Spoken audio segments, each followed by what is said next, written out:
एखादी स्त्री आहे ना, ती स्वच्छंदी असेल तर आपल्याला चालतं, पण ती स्वैराचारी असेल ना तर आपल्याला चालत नाही. बरोबर ना मंडळी? खूप सुंदर असा विषय घेऊन आलेली आहे. म्हणजे हृदयाला हात घालणारा, हृदयाला हलवून टाकणारा, भावनांना झंझावत असा हा विषय आहे.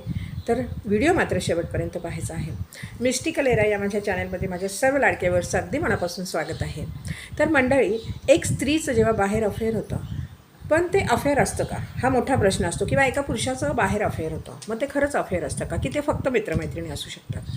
तर असा हा गंभीर विषय आहे. गंभीर म्हटलं तर गंभीर, हलका म्हटलं तर हलका. काय आहे, स्त्रीला बाहेर अफेअर का करावं असं वाटतं? किंवा याचं एक वेगळं मी तुम्हाला रूप सांगते, की स्त्रीला बाहेर मित्र का हवासा वाटतो. कारण एखादी स्त्री लव्ह मॅरेज करते आणि जेव्हा तिचं प्रेम असतं ना त्या व्यक्तीवर, तेव्हा तो तिचा चांगला मित्रही असतो. तो तिला खूप छान छान सल्ले देतो, तो तिच्याशी खूप सुंदर बोलतो, तो तिला प्रगतीची काही अशी शाब्दिक त्यांची विचारांची देवाणघेवाण होते, की त्या प्रगतीच्या वाटेवर तो नेतो. आणि ते तिला खूप हवंसं वाटतं, की माझा हा जोडीदार आहे ना, हा मला माझ्या आयुष्यामध्ये खूप छानच अशी पुढेही अशाच पद्धतीने माझ्या पाठीशी उभा राहील, मला सपोर्ट करेल, ही स्वप्न उराशी बाळगून ती त्याच्याशी लग्न करते. पण कुठे चुकतं माहिती का? लग्न झालं ना की तो जो मित्र असतो, तो जो प्रेमी असतो ना, तो बनतो नवरा. मुलं झाली की तो बनतो मुलांचा बाप. सो मान्य आहे की त्याच्याही जबाबदाऱ्या असतात, त्यालाही खूप काही करायचं असतं, त्याची स्वप्न वेगळी असतात. तिथे एकदा लग्न झाल्यावर स्वप्न मात्र बदलतात बरं का, आणि मुलं झाल्यावर तर आणखीन बदलतात. तर मंडळी, हे कारण नाही आहे. कारण हे आहे ना, की दोघंही एकमेकांना वेळ देत नाहीत, दोघंही एकमेकांच्या मनामधल्या गोष्टी जाणण्याचा प्रयत्न करत नाहीत. तिला जर काही बोलायचं असेल तर तो सांगणार की आत्ता बोलू नको, नंतर बोलू. किंवा तिला जर काही बोलायचं असेल तर तो मोबाईलमध्ये अडकलेला असेल, किंवा तो टी व्ही बघण्यात अडकलेला असेल, किंवा तो कुठल्या तरी वेगळ्या विचारांमध्ये असू शकतो. त्यामुळे त्यांची विचारांची देवाणघेवाण ही कुठेतरी तोकडी पडते, बंद होते. आणि सेम पुरुषाच्या बाबतीत होतं. एखादी स्त्री घरामध्ये इतकी अडकते आणि ऑफिसला जात असेल तर ऑफिसची कामं, घरची कामं आणि मग मुलांचं सगळं हे सांभाळून तिला जेव्हा आपल्या नवऱ्याला वेळ द्यायला जमत नाही, जेव्हा ती प्रेम करत असताना त्याची चांगली मैत्रीण असते, त्याला चांगले चांगले एकदम पॉझिटिव्हली सल्ले देणारी जी मैत्रीण असते ना, ती कुठेतरी हरवून जाते. आणि नेमकी ती पण लग्न झाल्यावर बनते बायको. ती मैत्रीणही राहत नाही आणि प्रेमिकाही राहत नाही, ती राहते फक्त मुलांची आई, त्या घरची सून आणि त्याची बायको. बघा, दोन्ही गोष्टी सारख्याच आहेत. मेन मुद्दा कुठे आहे, की इथे भावनांची, विचारांची देवाणघेवाण होत नाही, त्यांची एकमेकांशी सल्लामसलतच होत नाही. म्हणजे काय होतं, तर कन्व्हर्सेशन थांबतं. आता मला सांगा, जेव्हा आपण मोबाईल घेऊन बसतो आणि आपण मोबाईलवर तासनतास जर घालवू शकतो, आपण आपल्या आलेल्या मित्रांना जर मेसेजमध्ये उत्तरं देऊ शकतो, तर आपण आपल्या घरामध्ये आपल्या जवळ असलेल्या व्यक्तीला नाही का वेळ देऊ शकत? निश्चित देऊ शकतो, पण आपण ठरवत नाही. आपण काय होतं ना, आपल्या जवळ व्यक्ती आहे, आपण तिला ग्रँटेड पकडतो. आपल्याला वाटतं की कुठे जाणार आहे, बोलू ना नंतर, काय होणार आहे, बोलू ना नंतर, फार फरक नाही पडणार, मी घेईन सांभाळून. ही जी वाक्य आहेत ना, अशी वेळ येते ना की तुम्ही त्या वेळेला नाही सांभाळून घेऊ शकत, आणि तोपर्यंत मन कुठेतरी लागतं. बाहेर मित्रमैत्रिणी शोधण्यामध्ये आपण म्हणजे मग काय म्हणतात त्याला, मुग्ध होऊन जातो. आणि त्यांच्यावरही मुग्ध होतं जे बाहेर आपल्याला मिळतात. म्हणजे थोडक्यामध्ये काय होतं, की आपल्याला घरचं नकोसं वाटायला लागतं आणि आपल्याला बाहेरचं हवंसं वाटायला लागतं. याच्यामध्ये होतं काय, की घरामध्ये अगदी वातावरण खराब होऊन जातं, घरामध्ये नाती खराब होतात, आणि सगळ्यात महत्त्वाचं म्हणजे दोघांनाही एकमेकांची तोंडं पाहावीशी वाटत नाहीत. आणि ही वेळ कोण आणतं, तर तुम्ही स्वतः आणता. ही वेळ स्वतः आणता. त्यामुळे कुणालाही दोष देण्यात काहीही अर्थ नाही आहे, कारण लग्न तुम्ही केलं आहे. बरं, आता हे झालं एका लव्ह मॅरेजचं.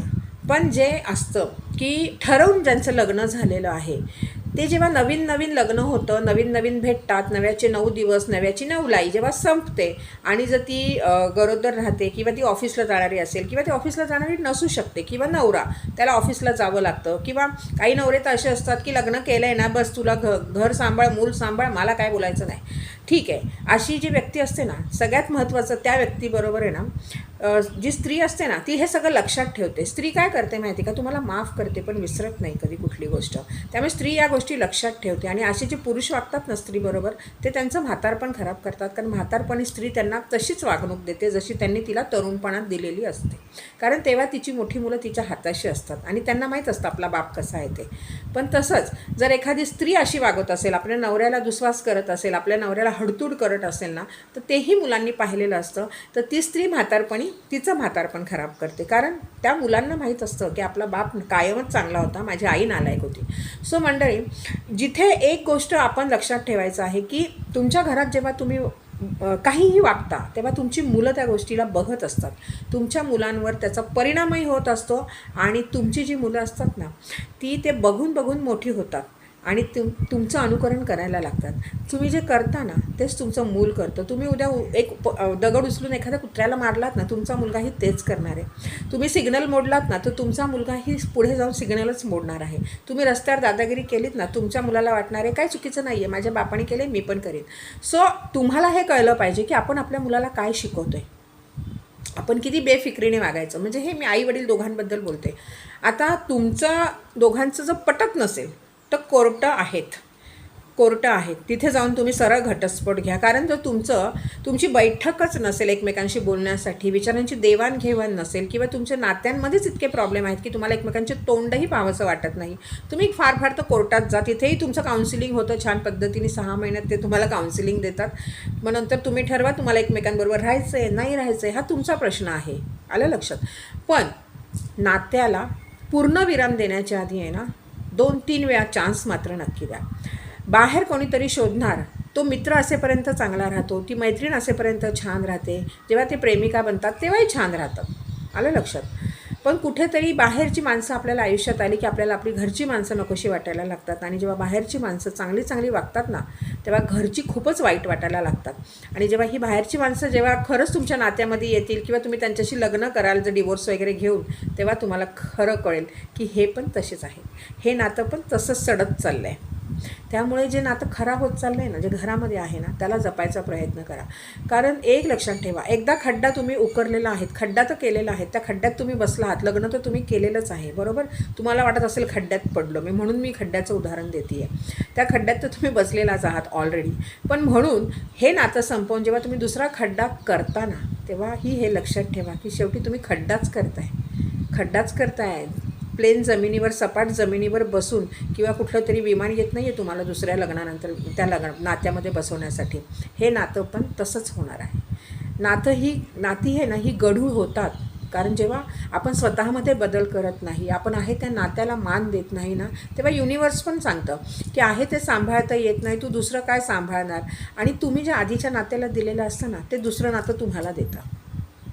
त्यामुळे मंडळी आहे ना, मला तर खास करून असं वाटतं की प्रत्येकाने आपलं नातं आहे ना फार छान जपलं पाहिजे. बघा, बाहेरची मित्रमैत्रिणींची नाती आहे ना वेळेला कामाला येतात जर ते खरे तुमचे मित्रमैत्रिणी असतील. पण तुमची घरातली नाती असतात ना, ते तुमच्या पडत्या काळामध्ये तुमच्या खूप कामाला येतात. तुमच्या पडत्या काळामध्ये तुम्हाला आधार देणारी नाती असतात ना, ती कायम घरातली नाती असतात. मग ती सगळ्यात महत्त्वाचं नातं असतं जोडीदाराचं. मग तो जोडीदार स्त्री असेल पुरुष असेल, पण सगळ्यात महत्त्वाचं नातं जोडीदाराचं असतं.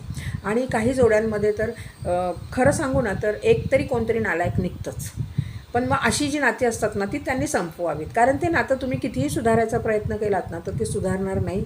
उलटे त्या नात्यामध्ये ना मुलं चिरडली जातील आणि मुलं ते बघून मोठी होतील ना, तर ते तुमचाही दुस्वास करतील आणि मुलं आपापलं आयुष्य जगायला लागतील.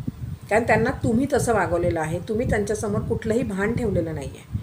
त्याच्यामुळे मला असं वाटतं ना की नात्याला, प्रत्येक नात्याला आहे ना एक वेगळं महत्त्व आहे. प्रत्येक नात्यासाठी आहे ना माणसाने राबलं पाहिजे. तुम्ही जर कामासाठी राबू शकता तर तुम्ही नात्याला एफर्ट्स का नाही देत. तुम्ही विचार करा, तुम्ही मोबाईलला किती टाईम देत आहे.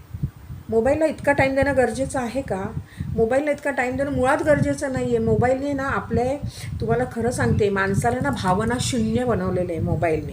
त्यांना नात्यांचं महत्त्वच राहिलेलं नाही आहे. त्यांना वेळेचंही महत्त्व राहिलेलं नाही आहे की अरे वेळ हातातनं वाळूसारखी सटकत चालली आहे.